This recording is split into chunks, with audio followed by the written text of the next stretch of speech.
In the galactic year GV 1342, peace reigned not because of diplomacy, but because of fear. And fear, like all emotions, fades with time, especially when the threat that caused it disappears into myth. Humanity had vanished from galactic relevance 30 years ago. Or so they believed. The Galactic Council remembered the event, of course. How could they forget? The moon of Elisir Prime, a cultural jewel and diplomatic hub, had been reduced to cosmic rubble without warning, sound, or trace. It hadn't been an act of war. Earth had made that clear in a single cold broadcast. We do not seek war. But we do not lose. There were no bodies. No survivors. No laser trails. Just erasure. It was the first and only strike Earth had ever made, and it had silenced every sanction, embargo, and military probe in an instant. For decades after, no race dared even orbit Sol. But time dulled memory. A new generation of council leaders rose, one that did not live through the terror of Elisir's silence. One that mistook peace for weakness. They saw Earth as a backwater world, unvisited, untraveled, unimportant. They saw its refusal to expand beyond Sol as cowardice. Its silence was mocked, even pitted. So the council acted. Sanction 9XA. The most severe act of isolation ever enforced by the council. Earth's wormhole gates were shut. Diplomatic envoys cut off. Relay access severed. Trade collapsed. The intention was clear: bring Earth to its knees, without firing a shot. Earth responded with calm diplomacy. It warned of consequences, softly, without threats, but with clarity. The council ignored it. They've gone soft, declared Chancellor Erix of Kelera Prime. Let them fade. 3 days later, 37 of the most advanced orbital shipyards in the galaxy ceased to exist. No launch detected. No signal intercepted. No attackers spotted. The destruction was perfect, surgical. Simultaneous detonations from within. Not even the AI cores had time to send alerts. Panic erupted. Emergency sessions were held in hidden bunkers. Security grids tripled. Every AI scanned itself in paranoid loops. And yet nothing was found. Nothing, except a fragment. It was discovered amid the charred remains of the Jully Forge yard. A thin, dark shard that had not burned, not even warmed. No known technology could identify its origin. But the inscription on its smooth black surface was unmistakable. Demonstration 2. That was when the fear returned. Ships were recalled. Fleets assembled. Defense stations activated. Over 800 vessels, including dreadnoughts and decimators, gathered in the Krevel Expanse, the largest assembly of war power since the Ratari eradication campaign. Every sensor, every cannon, every AI algorithm was pointed toward Sol. But Earth did not move. No response. No retaliation. Just silence. And then reality bent. Without warning, the fleet's navigational systems began to fail. Star maps twisted. Coordinates scrambled. Even visual readings contradicted internal logs. Ships that had been light years apart now hovered side by side. Engines flickered. Communications went silent. Some captains claimed they saw mirror images of their own vessels, reflections of themselves in impossible positions. And then, a ship appeared. Just one. Not large. Not bright. It didn't radiate energy or menace. It was matte black and shaped like nothing in any database. Featureless, silent, and small enough to be dismissed, except it had appeared in the direct center of the Council's superfleet. It had bypassed every defense, every scan, every protocol. Panic rippled through command channels. Orders were shouted. Weapons charged. Drones launched. But before a single trigger could be pulled, the galaxy froze. Lights died. Sound vanished. Time seemed to hold its breath. And then every mind aboard every ship heard a voice. Not from speakers. Not from comms. From within.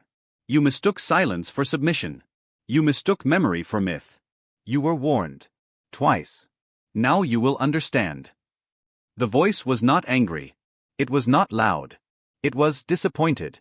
And when the stars returned, when systems resumed, when the ships blinked back into existence, half the fleet was gone. Not destroyed. Gone. No debris. No explosions. No heat signatures. Just empty space where hundreds of vessels had once been. As if they had never been built. As if they had never existed in the first place. What weapon does that? What species dares to wield it? The galaxy didn't sleep after the third demonstration. No official declaration came from Earth. No fleets appeared in orbit. No demands were sent. Yet the silence that followed was deafening. Across the stars, theories spread like wildfire. Earth had cracked dimensional control. Earth had mastered quantum time. Earth was no longer a participant in galactic affairs, it had become a force of nature. But no theory captured the truth. Because the truth wasn't about what Earth had done. It was about why they had waited so long to remind them.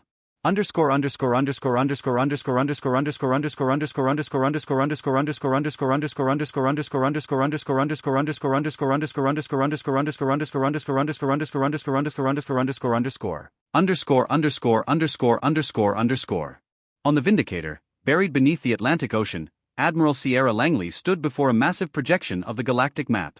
Her hands were still, her eyes focused on the ripples spreading from Crevel Prime, where half a fleet had vanished without a trace. Commander Rowe entered the bridge, a data slate in hand, his voice quiet. They're calling it the silent culling, ma'am. Entire species are pulling their ships out of contested zones.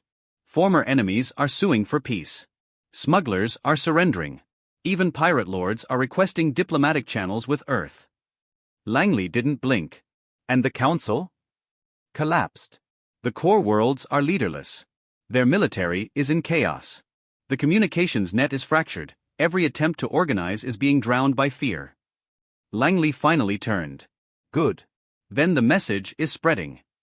Rowe looked uncertain. But we didn't destroy them. We didn't invade. We didn't conquer. Langley's voice dropped to a whisper. We didn't have to. They conquered themselves with fear. On Crevel Prime, the once untouchable seat of power, now blanketed by clouds and confusion, Council remnants gathered in panic. Emergency meetings turned into shouting matches. Former allies accused one another of triggering Earth's wrath. Mistrust tore them apart faster than any Earth weapon could have. And then came the fourth transmission. Not from Earth. Not from any known source. But it arrived in every system, simultaneously, on frequencies long thought abandoned. A single voice. Human. Calm. Unforgiving. We offered peace. You answered with chains. We warned you once. You ignored it. We warned you twice. You mocked it. We reminded you. Now you will remember. In that moment, across the galaxy, every major database reset. Entire archives, gone. Blueprints for advanced weapons, erased. Council bank accounts, emptied. Artificial intelligences overseeing trade and defense systems, reverted to factory state. Humanity hadn't just targeted ships or structures. They had cut the galaxy off from its own history. No one knew how. No one knew when. And worst of all, no one knew if Earth would do it again. In the aftermath, Earth said nothing. It did not step into power. It did not demand recognition. It simply closed its doors to the galaxy again. Its wormholes shut. Its borders sealed. Its fleets never seen, only felt. But the galaxy remembered. Oh, they remembered. They rebuilt, yes, but cautiously. Every military plan was reviewed with Earth's silence in mind. Every new treaty held a hidden clause, do not provoke the Terrans. Because it wasn't Earth's technology that terrified them. It was the knowledge that Earth had the restraint to hold it back. Years passed. Generations changed. Stories became legend. But legends had evidence now, shattered fleets, missing moons, burnt records. In an isolated chamber beneath the Vindicator, Admiral Langley sat alone, overlooking the stars from a void deeper than any trench. Her face was older, sterner, quieter. Commander Rowe, now Admiral himself, entered with a final report. They're behaving. The galaxy's quiet. Langley nodded slowly. Good. Do you think they'll try again? She paused. Then smiled. They might. One day. Arrogance always returns. Rowe asked, and what do we do then? Langley turned to face the stars, voice like the void, endless and cold. Then we whisper one more time. And the stars will go silent forever. Because humanity's strength was never in its firepower. It was in knowing when to light the match. And when to just let the silence burn. Liked the story? Hit subscribe and stay tuned, because humanity's journey has only just begun.